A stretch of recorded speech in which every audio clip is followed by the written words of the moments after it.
خلدون فکر مند ہو گیا تھا۔ اپنے امامے میں بندھے ہوئے سیب اس نے باورچی خانے میں چھوڑے۔ اپنا امامہ اس نے سر پر باندھا اور حویلی کے اندر داخل ہوا۔ زینب خون میں لت پت پڑی تھی۔ خلدون بھاگ کر آگے بڑھا اور زینب کا لہو لہان چہرہ اپنے ہاتھوں میں لیتے ہوئے پکارا، زینب زینب کیا ہوا تمہیں؟ میری غیر موجودگی میں یہ سب ہمارے گھر میں کیا آفتان پڑی؟ زینب کی طرف سے کوئی جواب نہ پا کر خلدون نے زینب کا خون آلود سر اپنی گود میں رکھتے ہوئے اس کی نبض پر ہاتھ رکھا۔ نبض چل رہی تھی، جس کا مطلب یہ تھا کہ وہ زندہ تھی۔ زینب کو چھوڑ کر خلدون اٹھا اور بھاگتا ہوا اس کمرے میں آیا جس میں وہ ارجن اور اس کے ساتھیوں کو بٹھا کر گیا تھا، لیکن وہ کمرہ خالی تھا۔ شام کی دہلیز پر اب شب کے سائے گہرے ہو گئے تھے اور تاریکی نے ہر چیز کو نگل لیا تھا۔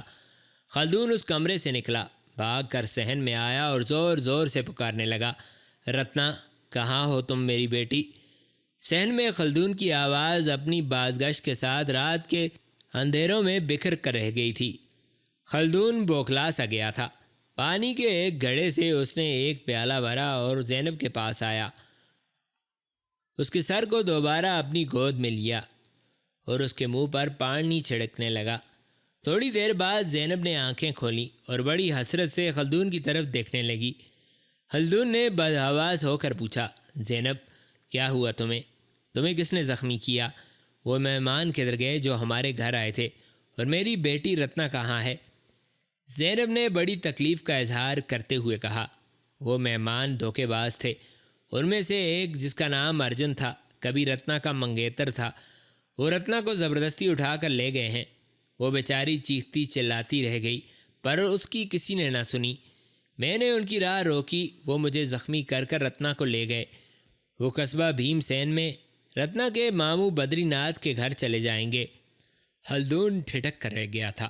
سامنے والے کمرے میں دیوار کے ساتھ خون میں لت پت زینب چند لمحے خاموش رہنے کے بعد پھر بولی، میری آس ٹوٹ رہی ہے، کاش جس وقت رتنا کو لے جانے والے لٹیرے آئے تھے میرا حماد گھر پہ ہوتا اور اپنے ظلم کے عصا اور جبر کی لاٹھی سے ان لٹیروں کی صحیح کو نامسود کر کے انہیں اندھے کنویں میں دھکیل دیتا۔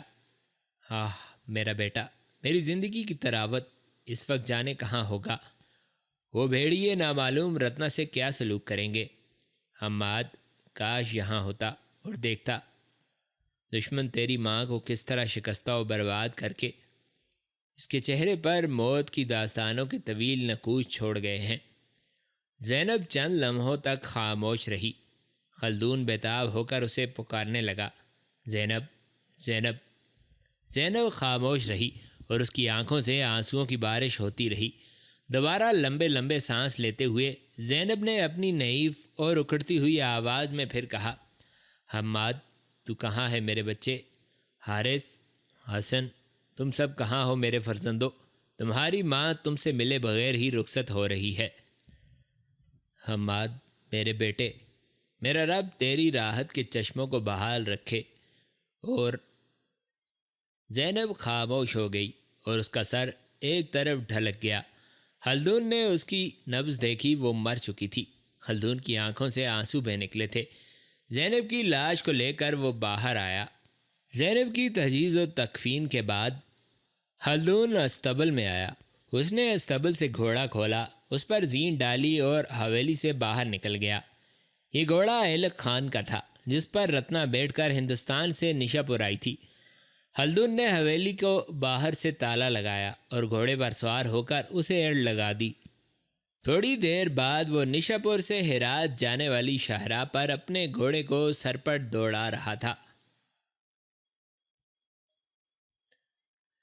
حارث اور حسن 2 دن بدری ناتھ کے ہاں ٹھہرنے کے بعد اپنے لشکر میں واپس جا چکے تھے۔ ان کا لشکر ان دنوں بھٹنڈا سے 40 میل شمال مشرق کی طرف پڑاؤ کیے ہوئے تھا۔ اس لشکر کا سردار ارسلان خلج تھا اور اس نے بھٹنڈا اور اس کے نواح میں اٹھنے والے سرکش اور باغی عناصر کو چند ہی دنوں میں کچل کر قطب الدین ایبک کا مطیع و فرمانبردار بنا دیا تھا۔ اور اب بھٹنڈا کا مسلمان حاکم اس قدر استطاعت رکھتا تھا کہ اپنے ارد گرد 100 میل کی مسافت میں اٹھنے والی بغاوت کو دبا سکے، اس لیے کہ ارسلان خلج نے اپنے لشکر کا ایک حصہ حاکم بٹھنڈا کے حوالے کر دیا تھا۔ ایک روز جب کہ شام کی تاریکیاں کالی بھیانک رات میں بدل چکی تھیں، ارسلان خلج کے لشکر میں ایک خیمے کے اندر حارث اور حسن دونوں بھائی گہری نیند سوئے تھے۔ آسمان صاف تھا اور ستارے جھلملاتے ٹمٹماتے روشنی اور نور کی خاطر بے نیاز قدرت کے سامنے اپنی زندگی کے چند لمحات کو بڑھانے کی خاطر امید رکھ رہے تھے۔ خیمے کے اندر یکدم حارث اٹھ کر بیٹھ گیا۔ اس کی حالت ایسی ہو گئی تھی جیسے اس نے کوئی خواب دیکھا ہو، بھیانک اور تعاونی خواب جس نے اسے حفاظ باختہ کر کے رکھ دیا ہو۔ وہ سہمی ادا میں کچھ سننے کی کوشش کرنے لگا۔ باہر بالکل سکوت اور خاموشی تھی، گویا کائنات کے سارے انس و جان کو سام سونگ گیا تھا اور ہر کوئی اپنے حصار کے بدن کے اندر مقید اور اسیر ہو کر رہ گیا تھا۔ یکدم حارث کے کان کھڑے ہو گئے۔ فضا کے اندر مدم مدم ناقوس کی آواز بلند ہوئی۔ حارث نے غم کا اظہار کرتے ہوئے کہا، آہ، ناقوس کی یہ آواز کیسی ہے؟ یہ آواز میرے باپ کے ناقوس کی ہے۔ کیا اس پر کوئی مصیبت آئی ہے؟ اس سے آگے حارث کچھ نہ سوچ سکا کیونکہ ناقوس کی آواز بند ہو گئی۔ حارث نے اوپر کی ہوئی چادر ایک طرف پھینک دی اور اپنے قریب ہی سوئے ہوئے حسن کا شانہ بری طرح جھنجھوڑتے ہوئے پکارا، حسن اٹھو، اٹھو میرے بھائی، ہم پر کوئی مصیبت آن پڑی ہے۔ حسن بڑبڑا کر اٹھ بیٹھا اور حارث کی طرف دیکھتے ہوئے پوچھا، کیا ہوا ہی؟ حارث نے سہمی ہوئی آواز میں کہا، حسن، ابھی میں نے ناقوس کی آواز سنی ہے اور یہ یقیناً ہمارے باپ کے ناقوس کی آواز تھی۔ آدھی رات کو وہ ہمیں کیوں پکار رہا ہے؟ وہ نیشا پور سے یہاں کیوں آیا ہے؟ کیا ہم پر کوئی مصیبت نازل ہوئی ہے؟ کیا میری ماں، میرے باپ کا یہاں آنا ہمارے لیے کیسا ہولناک ہے؟ حسن نے حارث کو تسلی دینے کی خاطر کہا، آہی، آپ نے کوئی خواب دیکھا ہوگا۔ رات کے اس وقت ہمارے باپ کا یہاں کیا کام؟ اگر تم نے ناقوس کی آواز سنی ہے تو پھر یہ آواز حماد بھائی کے ناقوس کی ہوگی۔ پر انہوں نے بھی ناقوس کیوں بھونکا؟ انہیں آدھی رات کو ناقوس بھونکنے کی کیا ضرورت تھی؟ وہ ویسے ہی ہمارے لشکر میں آ سکتے تھے۔ آخر وہ قطب الدین کے جرنیل ہیں، وہ سیدھے ارسلان خلج کے پاس آ کر ہمارا پوچھ سکتے تھے۔ یقیناً ارسلان خلج ان کی ایسی ہی تکریم و تعظیم کرتا جیسی وہ قطب الدین کی کرتا ہے، اس لیے کہ قطب الدین کے بعد وہ سب سے زیادہ ذی حرمت جرنیل ہیں۔ میرے بھائی، تم نے ناقوس کی آواز نہیں سنی ہوگی، یہ خواب ہوگا، اگر نہیں تو پھر یہ تمہاری حسیات کا دھوکہ اور فریب ہوگا۔ حارث نے اپنے سر کو جھٹکتے ہوئے کہا، نہیں، یہ کبھی نہیں ہو سکتا، میں نے ناقوس کی ہی آواز سنی تھی۔ تم انتظار کرو، اگر ہمارے باپ یا بھائی میں سے کوئی ہے تو ناقوس کی آواز پھر آئے گی۔ حسن فوراً خاموش ہو گیا کیونکہ ناقوس کی آواز فضاؤں میں پھر ابھری تھی۔ حارث نے چونکتے ہوئے کہا، سنو حسن، کیا یہ ناقوس کی آواز نہیں؟ کیا یہ میرا نقص سماعت ہے؟ حسن نے بےتاب ہو کر کہا، نہیں میرے بھائی، یہ تمہارے نقص سماعت نہیں ہے، یقیناً یہ ناقوس کی آواز ہے۔ اور سنو میرے بھائی، ناقوس کی اس آواز میں کیسا کرب ہے؟ یہ یقیناً ہمارے باپ کے ناقوس کی آواز ہے، یقیناً وہ کسی دکھ میں ہے، اسے کسی نے تکلیف دی ہے اور ہمیں پکار رہا ہے۔ حارث تیزی سے بن اٹھانے والے زخمی سام کی طرح کھڑا ہوتا ہوا حسن سے مخاطب ہوا، حسن اٹھو میرے بھائی، اپنا ناقوس سنبھالو اور دونوں بھائی اپنے ناقوس بجا کر اپنے بزرگ و برتر باپ کی پکار کا جواب دیں۔ اٹھو، اپنے باپ سے ملیں اور اس سے پوچھیں اسے کس نے دکھ دیا ہے کہ وہ نیشا پور سے یہاں آنے پر مجبور ہو گیا۔ اس سے پوچھیں کہ ہماری ماں کہاں ہے۔ اٹھو، یہ جانے کہ ہماری بہن رتنا کہاں ہے۔ حسن فوراً کھڑا ہو گیا۔ پہلے دونوں نے اپنے آپ کو مسلح کیا، اپنے گھوڑوں پر زینیں ڈالی اور اپنے خیمے کے سامنے وہ اپنے گھوڑوں پر سوار ہوئے۔ دونوں نے ایک ساتھ اپنے ناقوس منہ سے لگائے اور انہیں پھونک دیا۔ تھوڑی دیر تک فضاؤں میں ان کے ناقوسوں کی آوازیں بلند ہوتی رہیں۔ پھر جب انہوں نے ناقوس اپنے منہ سے علیحدہ کیے تو فضا میں مدھم مدھم ایک اور ناقوس کی آواز بلند ہوئی۔ اس ناقوس کی آواز چونکہ شمال مغرب کی طرف سے آئی تھی، لہٰذا وہ دونوں بھائی اس رخ پر اپنے گھوڑے کو سر پر دوڑانے لگے تھے۔ دور مشرق سے اب چاند اپنی پوری آب و تاب سے طلوع ہو رہا تھا اور سفید چاندنی بڑی تیزی سے کائنات کی ہر چیز سے گلے مل کر اسے روشن کرنے لگی تھی۔ لشکر سے باہر نکل کر حارث اور حسن نے ایک بار پھر اپنے ناقوس پھونک دیے اور ان کے جواب میں اب اس ناقوس کی آواز ان کے بائیں ہاتھ چٹانوں کے اوپر سے سنائی دی تھی۔ دونوں بھائی اس سمت اپنے گھوڑوں کو دوڑانے لگے۔ تھوڑی دور آگے جا کر چاند کی لمحہ بلمحہ تیز ہوتی روشنی میں انہوں نے دیکھا چٹانوں کے اوپر ایک گھڑ سوار منتظر کھڑا تھا۔ دونوں بھائیوں نے اپنے گھوڑوں کو ایڑ لگائی اور ان کے گھوڑے ہنہناتے ہوئے اس چٹان کے اوپر چڑھنے لگے تھے۔ اس پہاڑ کے اوپر جا کر انہوں نے دیکھا وہ گھڑ سوار ان کا بوڑھا باپ خلدون تھا۔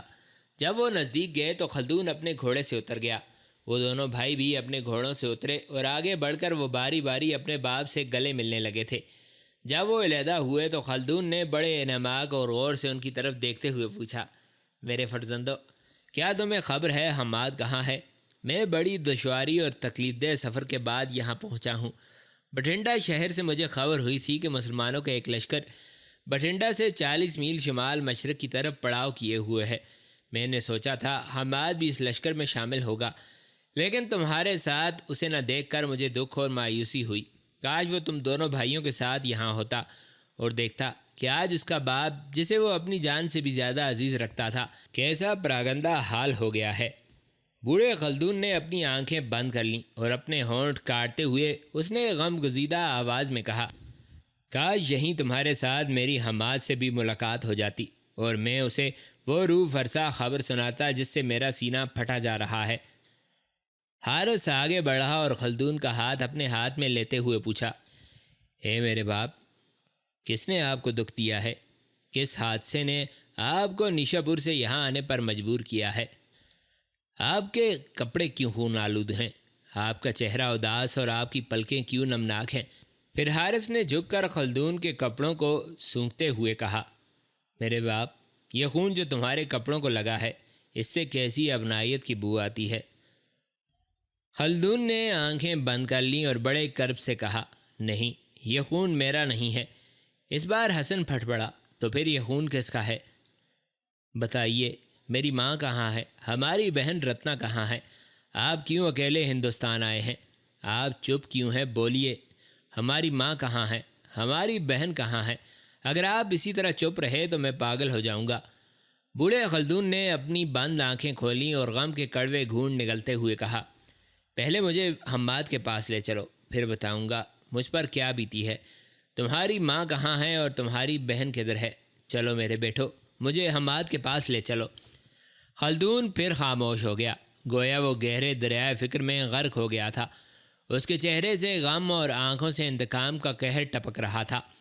حسن نے بھڑبڑاتی آواز میں کہا، اے میرے باپ، آہی حماد اس وقت دہلی میں ہے، جو یہاں سے کئی میلوں کی مسافت پر ہے۔ جو بات آپ آخی سے کہنا چاہتے ہیں وہ پہلے ہم سے کہیے۔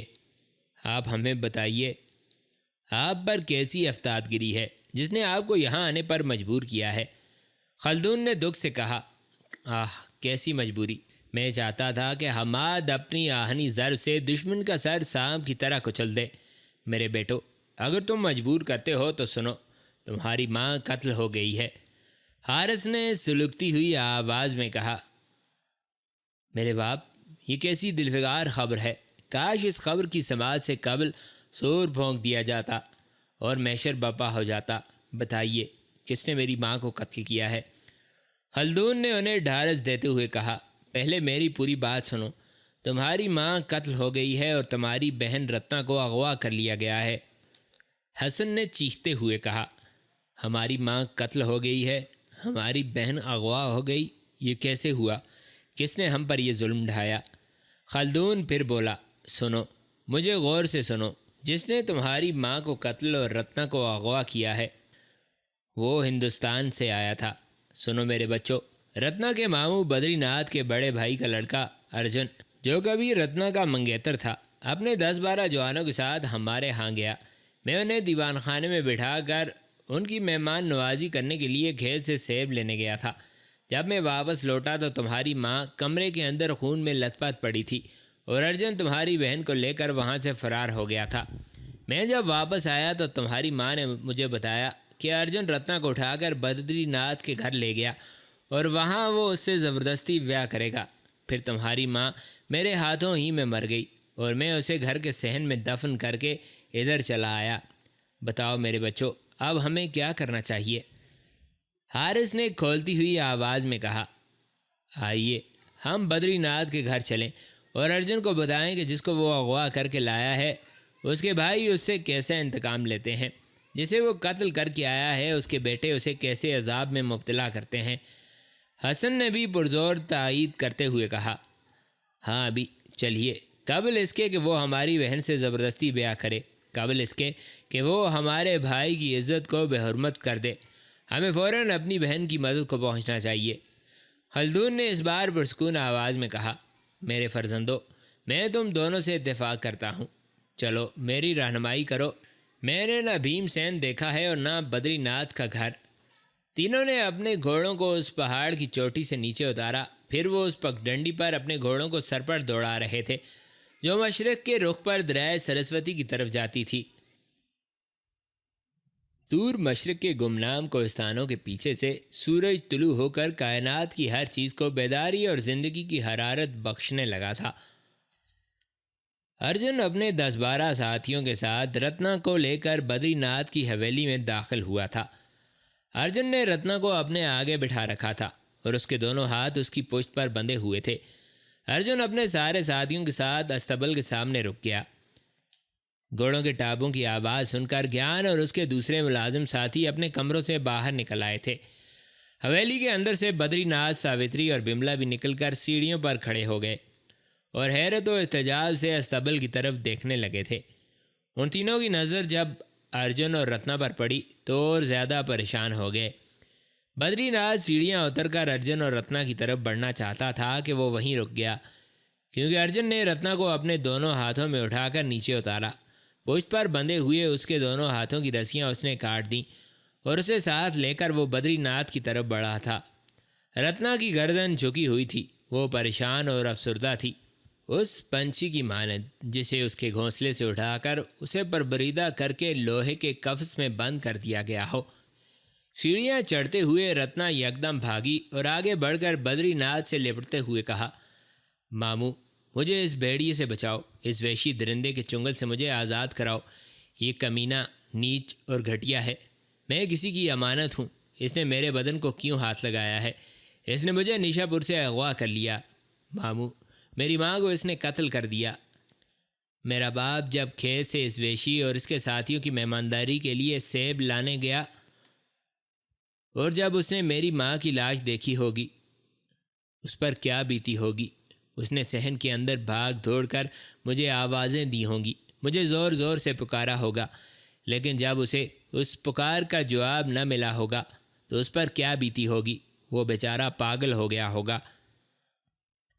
اسے کس طرح خبر ہوگی کہ یہ بھیڑیا مجھے اٹھا لایا ہے؟ رتنا علیحدہ ہوئی اور اپنے دونوں ہاتھ جوڑتے ہوئے بدری ناتھ سے کہا، ماموں، مجھ پر دیا کرو، خدا کے لیے مجھ پر رحم کرو اور حماد کو اطلاع کرا دو کہ اس کی عزت کو نیشا پور سے یہ درندہ اٹھا کر زبردستی بھیم سین لے آیا ہے۔ بدری ناتھ نے رتنا کے سر پر ہاتھ پھیرتے ہوئے کہا، تم نے جس ماں کا ذکر کیا ہے کیا وہ حماد بن خلدون کی ماں ہے؟ ہاں ماموں، وہ حماد کی ماں زینب ہے، اس نے مجھے میری سگی ماں سے بھی بڑھ کر پیار دیا تھا، خدا کے لیے حماد کو اطلاع کر دو۔ ارجن نے غصے میں ریچھ کی سی مکروہ خرخراہٹ پیدا کرتے ہوئے کہا، تم بار بار کس خدا کا ذکر کر رہی ہو؟ اپنے ذہن سے یہ بات نکال دو کہ تم مسلمان ہو اور نیشا پور کی رہنے والی ہو۔ سنو، اس سرزمین میں تمہارا جنم ہوا اور اسی میں تمہارا مرگ ہوگا، تمہیں اپنے دھرم پر واپس لوٹنا ہوگا۔ رتنا نے چیختے ہوئے کہا، نہیں، میں مسلمان ہوں اور مسلمان رہوں گی، چاہے مجھے سولی پر چڑھا دیا جائے، چاہے چتا میں ڈال کر بھسم کر دیا جائے، اپنے مذہب کو میں کسی بھی حالت میں نہیں چھوڑ سکتی۔ ارجن آگے بڑھا، غصے میں وہ ایک بھرپور تمانچہ رتنا کے منہ پر مارنا چاہتا تھا، لیکن بدری ناتھ نے اس کا ہاتھ پکڑتے ہوئے کہا، ہوش میں رہو ارجن، تم کیا سمجھتے ہو اس کا کوئی وارث نہیں ہے؟ پاس کھڑی ہوئی ساوتری نے بھی کھولتی ہوئی آواز میں کہا، ارجن، تم نے اسے نیشا پور سے لا کر اپنی موت کو آواز دی ہے۔ ساوتری کی بات کاٹتے ہوئے بملا بھی بول پڑی، کسی کی عزت کو یوں رسوا کرنا کوئی مذاق ہے؟ حماد بھائی کو جب خبر ہوگی وہ طوفان کھڑا کر دیں گے۔ ارجن کچھ کہنا چاہتا تھا کہ بدری ناتھ نے غصیلی آواز میں پوچھا، ارجن میرے چند سوالوں کا جواب دو۔ ارجن نے غور سے بدری ناتھ کی طرف دیکھتے ہوئے کہا، پوچھو چچا، کیا تم نے حماد کی ماں کو قتل کیا ہے؟ اس بات میں سر ہلاتے ہوئے ارجن نے کہا، ہاں، وہ رتنا کو روک رہی تھی، اس لیے میرے ہاتھوں ماری گئی۔ جس وقت تم رتنا کو وہاں سے اٹھا کر لا رہے تھے اس وقت اس گھر میں کون کون تھا؟ رتنا اور حماد کی بوڑھی ماں۔ بدری ناتھ نے غصیلی آواز میں کہا، یہ کس قدر شرم کی بات ہے ارجن، تم نے رتنا کو اس وقت اٹھایا جب کہ اس کا محافظ گھر پر نہ تھا۔ یہ بے ایمانی ہے، اور جانتے ہو لالچ پاپ اور بے ایمانی مصیبت کا دروازہ ہے۔ تم نے اپنے دھرم کی اچھا کے خلاف کام کیا ہے۔ مورکھ، دھرم کی رکشا سے برکت آتی ہے، اور پھر یہ زندگی چند روزہ ہے، اگر نیکی نہیں کر سکتا تو پاپ کیوں کرتا ہے؟ ارجن نے غصے کا اظہار کرتے ہوئے کہا، چچا، رتنا حماد کی نہیں میری امانت ہے، کیا اس سے میری سگائی نہیں ہوئی تھی؟ پھر یہ کیوں یہاں سے نشا پور چلی گئی؟ بدری ناتھ نے اسے سمجھاتے ہوئے کہا، تمہاری اس سے سگائی ہی تھی، وہ بھی بچپن کی اور اس کی مرضی کے بغیر۔ اب یہ جوان ہے، اپنا برا بھلا سوچ سکتی ہے۔ جب یہ تمہیں ناپسند کر چکی ہے تو پھر کیوں تم اسے زبردستی اپنی مرضی اور خواہش کا قائل کرنا چاہتے ہو؟ اسے یہیں رہنے دو اور جاؤ، یہاں سے چلے جاؤ۔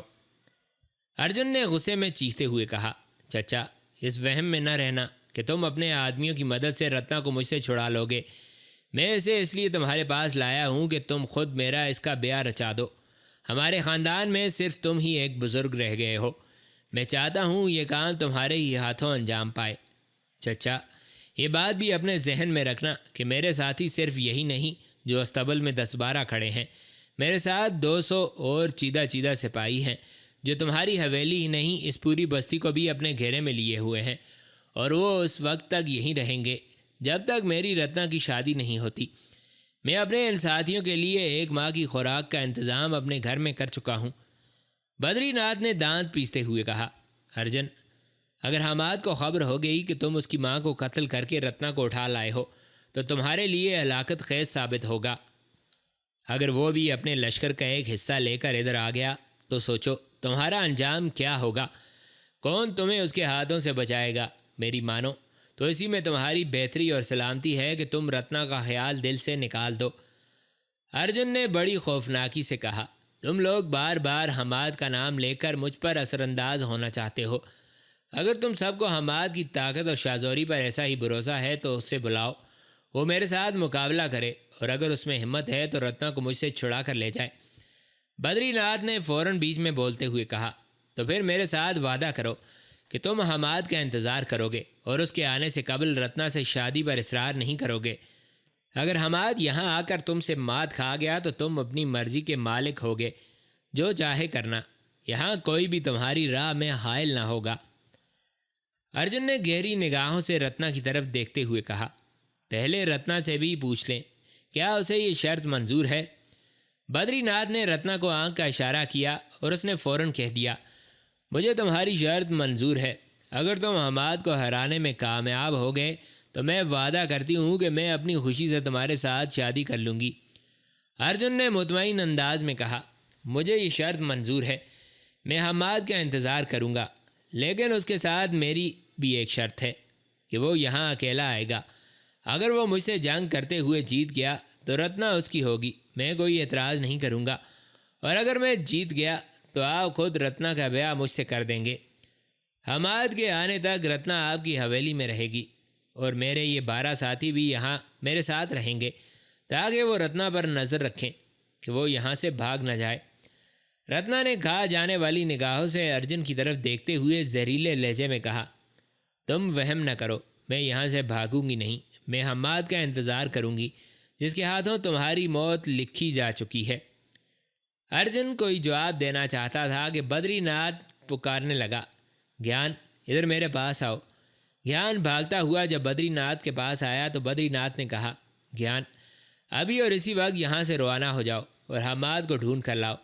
زیادہ امکان اس کا ہے کہ وہ دہلی یا اجمیر میں ہوگا، پر نہیں، تم نہ دہلی جاؤ نہ اجمیر، پہلے یہ کسی سے پوچھنا کہ قطب الدین ایبک اپنے لشکر کے ساتھ کہاں ٹھہرا ہوا ہے۔ جہاں قطب الدین ایبک ہوگا وہیں حماد بھی ہوگا، تم تیاری کرو، میں تمہارے لیے راستے کے اخراجات کے لیے نقدی کا بندوبست کرتا ہوں۔ گیان اپنے کمرے اور بدری ناتھ اور رتنا اور ساوتری اور بملا کے ساتھ حویلی کے اندر چلا گیا۔ سب اپنی جگہ رک گئے۔ 3 گھڑ سوار حویلی میں داخل ہوئے تھے۔ رتنا فوراً انہیں پہچان گئی تھی۔ خلدون، حارث اور حسن تھے۔ بدری ناتھ نے گہری نگاہوں سے ان کی طرف دیکھتے ہوئے رتنا سے کہا، رتنا، یہ حارث اور حسن کے ساتھ بوڑھا کون ہے جس کے کپڑے پر خون لگا ہوا ہے؟ رتنا نے خوشی کا اظہار کرتے ہوئے کہا، میرے دونوں بھائیوں کے ساتھ میرا باپ ہے۔ بدری ناتھ نے دکھ کا اظہار کرتے ہوئے کہا، حماد کا باپ، اس کی حالت کیسی ہے؟ اس کے کپڑے خون آلود ہیں، چہرہ اترا ہوا ہے، یوں لگتا ہے یہ کسی بہت بڑے طوفان سے نکل کر آ رہا ہے۔ جب وہ نزدیک آ کر تینوں اپنے گھوڑوں سے اترے تو رتنا بھاگ کر آگے بڑھی اور خلدون سے لپٹ گئی۔ پھر اس نے بڑے پیار سے خلدون کو مخاطب کر کے کہا، اے میرے باپ، بتائیے میری ماں پر کیا بیتی، وہ کہاں ہے؟ خلدون کی گردن جھک گئی اور اس نے دکھ سے زخمی آواز میں کہا، میری بیٹی، تیری ماں مر گئی ہے۔ مرنے سے قبل وہ تجھے بہت یاد کرتی تھی۔ جب میں کھیت سے سیب لے کر آیا تو وہ کمرے میں لہو لوہان پڑی تھی، وہ بے ہوش تھی۔ میں نے پورے گھر میں بھاگ بھاگ کر تمہیں پکارا، لیکن تمہاری طرف سے کوئی جواب نہ ملا۔ ناچار میں تمہاری ماں کو ہوش میں لایا۔ اس نے بتایا کہ مہمان میری بیٹی رتنا کو اٹھا کر لے گئے ہیں۔ وہ باتیں کرتی کرتی میری گود میں دم توڑ گئی۔ میں نے اسے گھر کے صحن میں ہی دفن کر دیا اور ہندوستان کا رخ کیا۔ میں حماد کو ساتھ لے کر یہاں آنا چاہتا تھا، لیکن راستے میں میری ملاقات حارث اور حسن سے ہو گئی۔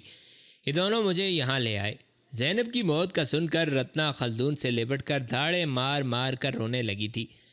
خلدون نے رتنا کے سر پر پیار اور شفقت سے ہاتھ پھیرتے ہوئے کہا، نہ رو میری بیٹی، تیرے دونوں بھائی تیرا اور تیری ماں کا انتقام لینے کی خاطر تیرے پاس آ گئے ہیں۔ ارجن نے فوراً اشارے سے استبل کے پاس کھڑے اپنے سارے ساتھیوں کو اپنے پاس بلا لیا تھا۔ اچانک خلدون کی نگاہ جب ارجن پر پڑی تو اس نے رتنا کو مخاطب کر کے پوچھا، میری بیٹی، کیا یہ وہی بھیڑیا نہیں جس نے تمہاری ماں کو قتل کیا اور تمہیں اٹھا کر یہاں لے آیا؟ بتا، کیا یہی ارجن ہے نا؟ رتنا خلدون سے علیحدہ ہوئی اور اپنے آنسو پونچھتے ہوئے کہا، ہاں بابا، یہی وہ بدماش ہے۔ خلدون نے ارجن کی طرف اشارہ کرتے ہوئے حارث اور حسن کو مخاطب کر کے کہا، میرے بچوں، یہ جو تمہارے سامنے کھڑا ہے اس کا نام ارجن ہے۔ یہی تمہاری ماں کا قاتل ہے اور یہی تمہاری بہن کو نشا پور سے یہاں لایا ہے۔ حارث اور حسن دونوں بھائیوں نے ایک ساتھ تلواریں کھینچ لیں۔ پھر حارث نے غراتے ہوئے کہا، میں اپنی ماں کے اس قاتل کو ذلیل اور رسوا کر کے ماروں گا۔ جب حارث اور حسن اپنی تلواریں سونتے آگے بڑھے تو ارجن نے بھی اپنی تلوار نیام سے نکالتے ہوئے کہا، وہیں رک جاؤ، پہلے میری بات سنو، اس کے بعد فیصلہ ہوگا۔ اگر تم میری بات سنے بغیر مجھ پر حملہ آور ہوئے تو یاد رکھو، میرے یہ 12 ساتھی ایک ہی اشارے پر تمہارے جسموں کے اندر سے تمہاری آتما اور تمہارے پران کو کھینچ لیں گے۔ حارث اور حسن اپنی جگہ رک گئے۔ ارجن نے کہا، تمہاری آمد سے تھوڑی دیر قبل میرے اور رتنا کے درمیان معاہدہ ہو چکا ہے، اور وہ یہ کہ سب سے پہلے تمہارے بھائی حماد کو یہاں بلایا جائے گا۔ میرا اس کے ساتھ مقابلہ ہوگا۔ اگر وہ جیت گیا تو رتنا اس کی، اور اگر میں جیت گیا تو رتنا سے میری شادی ہوگی۔ اگر حماد کے یہاں آنے سے قبل ہی تم دونوں مجھ پر حملہ آور ہونا چاہتے ہو تو اس کی اجازت ہے۔ تم دونوں باری باری میرے مقابلے پر آؤ گے۔ اگر تم دونوں میں سے کوئی بھی مجھ سے جیت گیا تو میں رتنا سے دستبردار ہو جاؤں گا۔ اب تم دونوں مل کر فیصلہ کر لو اور آؤ میرے مقابلے پر۔ حارث آگے بڑھتا ہوا بولا، میرے سامنے آؤ، میں تمہیں مقابلے کی دعوت دیتا ہوں۔ حسن نے فوراً حارث کا بازو پکڑتے ہوئے کہا، میرے بھائی، میں چھوٹا ہوں تو مجھے حکم دے کہ میں آگے بڑھ کر اس کی گردن کاٹ دوں۔ حارث نے اپنا بازو چھڑاتے ہوئے کہا، حسن، تم ابھی اور بہن کے پاس کھڑے رہو۔ حماد بھائی کے بعد میرا حق بنتا ہے کہ اس بھیڑیے سے میں مقابلہ کروں۔ تم مطمئن رہو، مجھے امید ہے میں تمہیں ابھی اور اپنی بہن کو مایوس نہیں کروں گا۔ حارث دوبارہ جب آگے بڑھا تو ارجن نے اسے مخاطب کرتے ہوئے کہا، تلوار کے بجائے اپنا گرز سنبھال کہ میں دیکھوں تو میرے گرز کا وار روکنے کی کس قدر استطاعت رکھتا ہے۔ حارث نے تلوار نیام میں کر لی۔ وہ واپس مڑا، اپنے گھوڑے کی زین سے بندھا ہوا اپنا گرز کھول کر پھر ارجن کی طرف بڑھا۔ اب اس کے ایک ہاتھ میں ڈھال اور دوسرے میں گرز تھا۔ دوسری طرف ارجن بھی اپنے آپ کو گرز اور ڈھال سے مسلح کر چکا تھا۔